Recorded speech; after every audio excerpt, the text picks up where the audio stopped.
Osteoarthritis એટલે કે સાંધાનો જે ઘસારો છે એ એક કોમનેસ્ટ ફોર્મ ઓફ આર્થરાઇટિસ છે.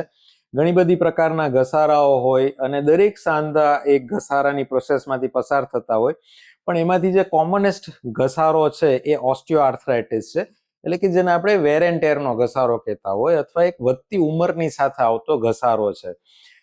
જેમ ઉંમર વધે છે એમ એ સાંધો ઘસાતો જાય છે. કોમનેસ્ટ અફેક્ટેડ જે જોઈન્ટ છે એ હિપ જોઈન્ટ છે અને ની જોઈન્ટ છે.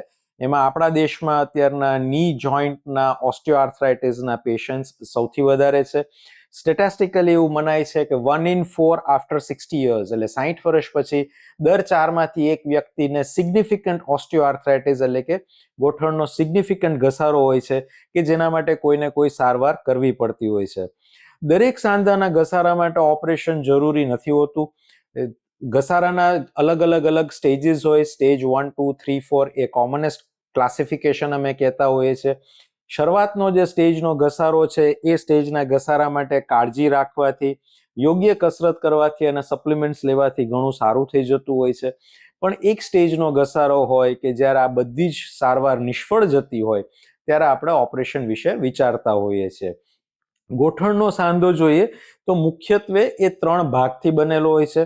અંદરની સાઈડનો, જેને અમે મીડિયલ સાઈડ કહેતા હોય, સાથળનું હાડકું અને પગના નળાનું હાડકું, જેને ફીમર અને ટીબિયા આપણે કહેતા હોઈએ છીએ, તો એ એક અંદરની સાઈડનો સાંધો કહીએ. એક બહારની સાઈડનો એ જ રીતે સાંધો કહીએ અને એક આગળની જે ઢાંકણી છે એ ઢાંકણી સાથે સાથળનું હાડકું જે છે એ જે સાંધો બનાવે છે એ કહેતા હોઈએ. આ સમજવું એટલા માટે ઇમ્પોર્ટન્ટ છે કારણ કે સાંધાનો કયો ભાગ આપણો ઇન્વોલ્વ છે એ પ્રમાણે અમે સર્જરી એડવાઇસ કરતા હોઈએ છીએ.